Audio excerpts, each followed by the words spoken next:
Have you ever felt like English grammar throws you a curveball, especially when you're trying to talk about possibilities or, what could have been? Mm, Well, today we're taking a deep dive into one of its most, I think, elegant and powerful tools, conditional sentences. that's right. And our mission here really is to unlock these English conditionals for you.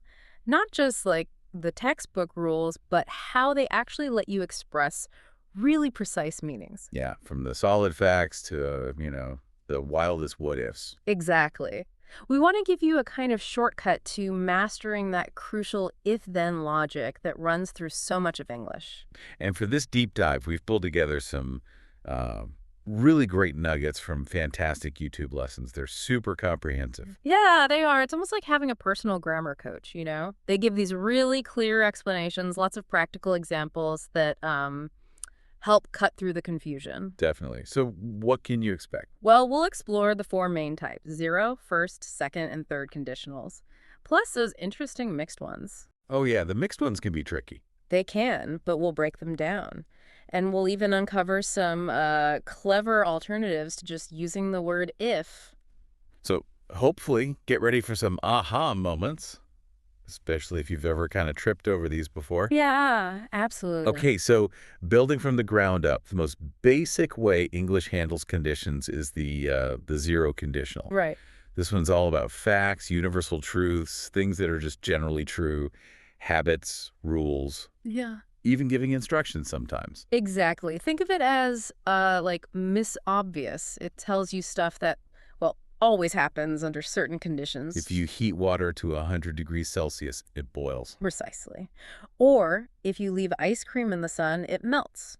It's not a guess, it's just a fact. The condition and result are always linked, past, present, future, doesn't matter. Okay, now something that often trips people up here is if versus when.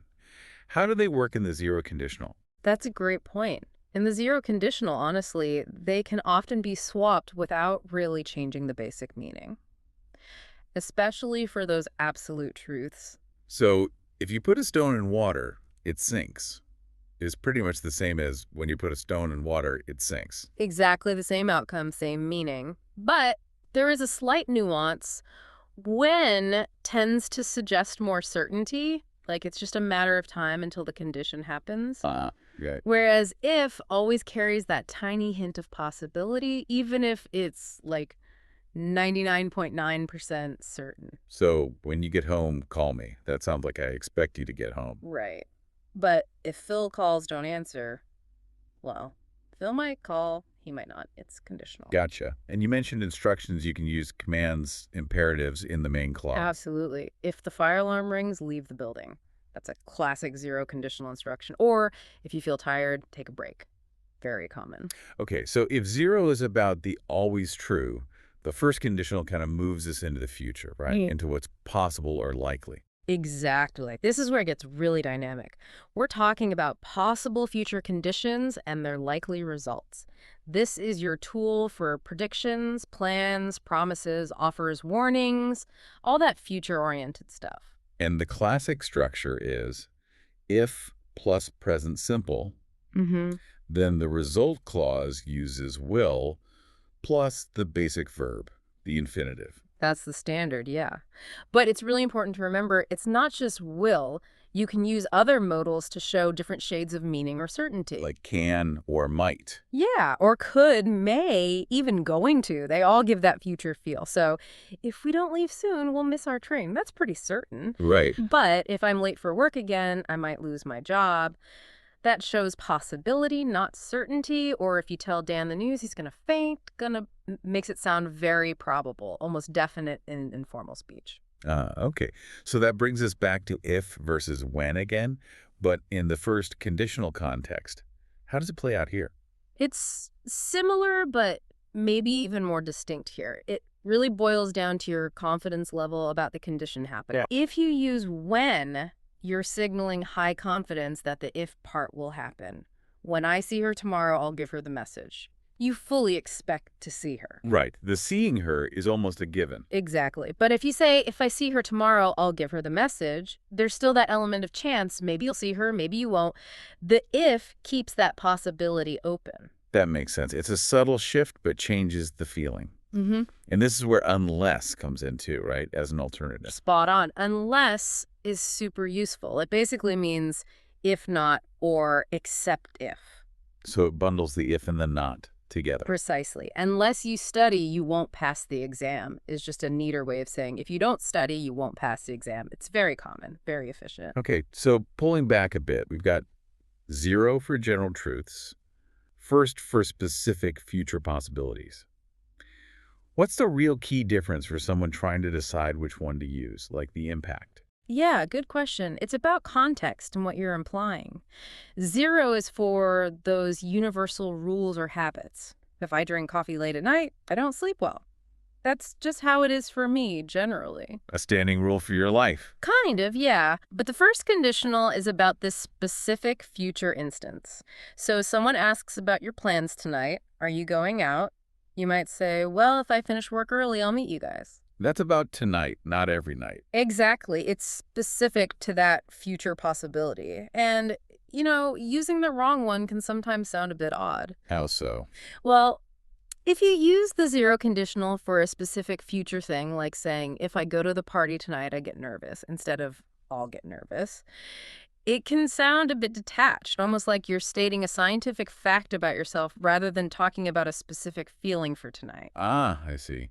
Less personal, maybe. Yeah, maybe a bit less engaged with the specific situation. The first conditional feels more immediate for those one-off future events.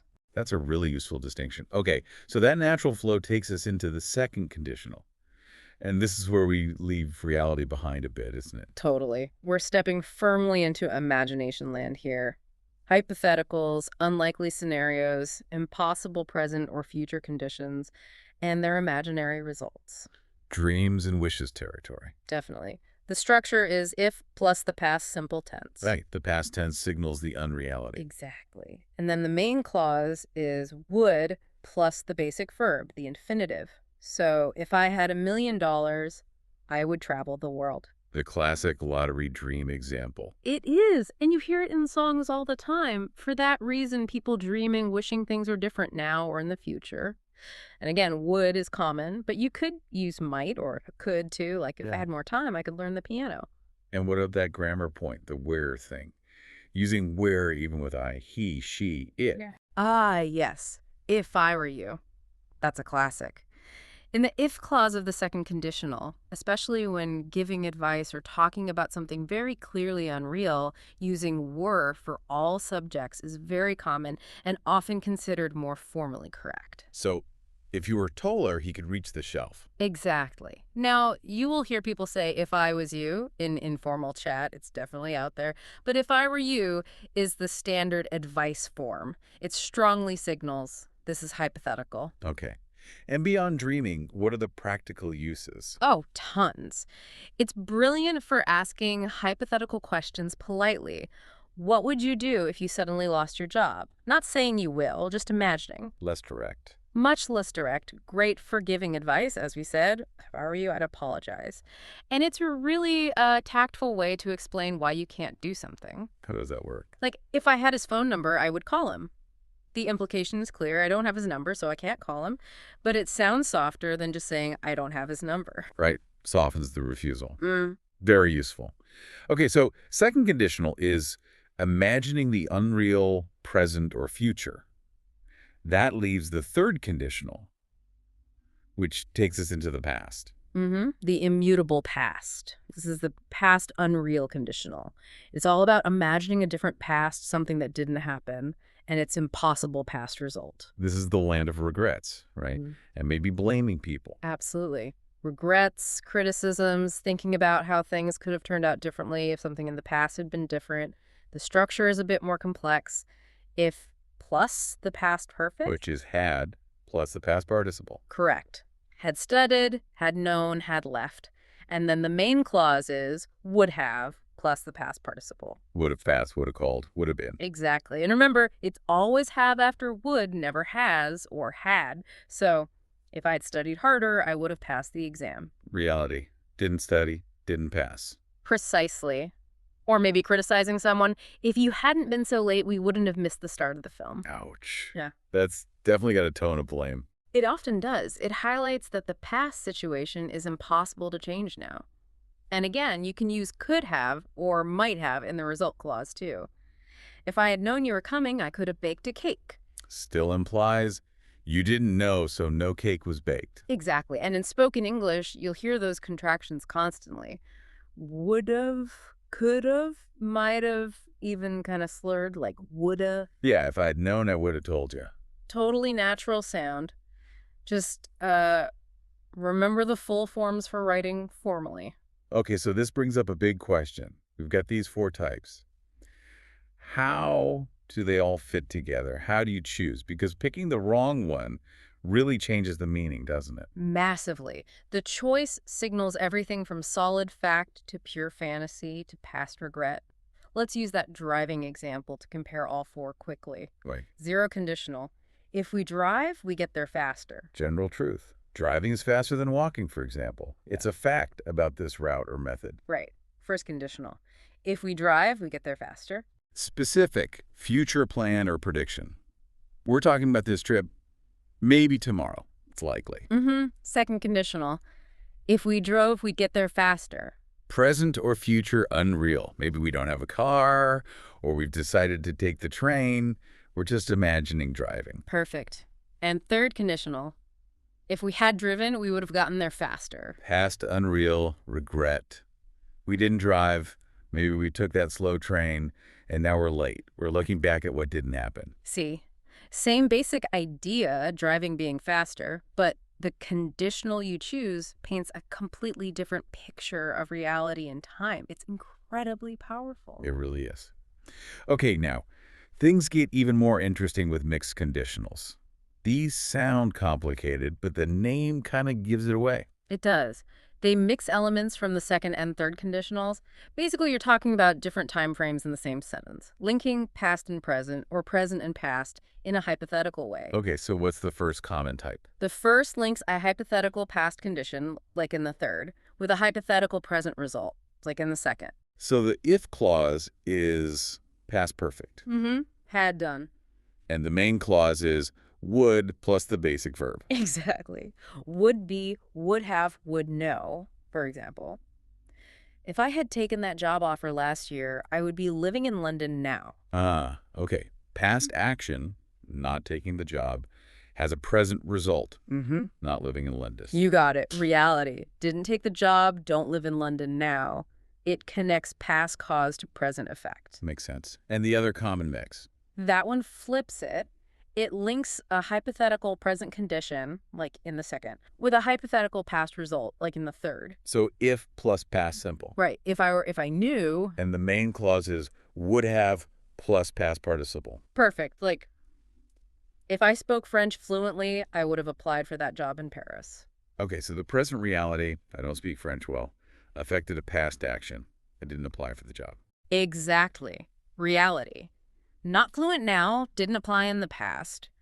And while they might seem advanced, these mixed types are actually quite common in natural speech once you start listening for them. They handle complex situations really elegantly. Okay, cool. Now, we've been saying if a lot, obviously. But English has other ways to introduce conditions, right? It does. Yeah. If is the main player, but you've got options for adding nuance. We already mentioned unless, which means if not. Right. We'll go for a picnic unless it rains. Perfect. Just remember, it's not usually used for the third conditional, mostly for zero and first. Then there's as long as. What does that imply? It means if and only if. It sets a firm condition, almost like a requirement, usually with the first conditional. You can borrow my car as long as you promise to be careful. Okay, it puts a stronger emphasis on the condition. It does. And then you have supposing or supposing that. These are great for inviting someone to imagine a situation. Kind of like setting up a thought experiment. Yeah. Exactly. often used with the second conditional. Supposing you won the lottery, what's the first thing you would buy? It's a softer way to pose a hypothetical than just if you won. Nice alternatives to keep in mind. Okay. And finally, just a quick structural point. You can switch the clauses around, right? The if clause doesn't always have to come first. Absolutely not. If it rains, we'll stay inside means exactly the same as we'll stay inside if it rains. But there's a comma rule sometimes. Yeah, mostly for writing. If the if clause comes first, you put a comma before the main clause. If the main clause comes first, usually no comma is needed before the if. If I see him, comma, I'll tell him, versus I'll tell him if I see him. No comma. Exactly. In speech, you barely notice. It's more about pausing naturally. But it's good to know for writing clearly. And just to hammer it home one last time for spoken English. Contractions are your friend. You'd, he'd, she'd, we'd, wouldn't, couldn't, shouldn't, hadn't, would've, could've, might've.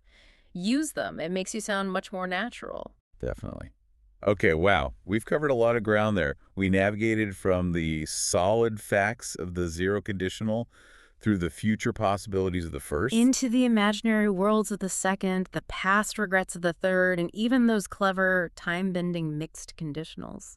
It's pretty amazing how these structures let you be so precise about reality, possibility, and imagination. It really is.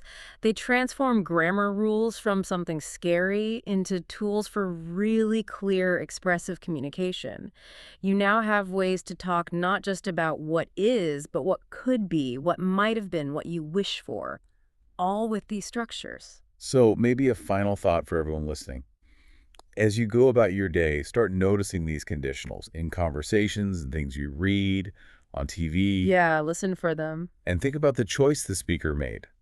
Why that condition? What are they really telling you about how they see the situation? And maybe ask yourself, what new possibilities open up in your communication when you feel confident using these? When you can express not just the facts, but all those nuances of possibility, hypothesis, and regret.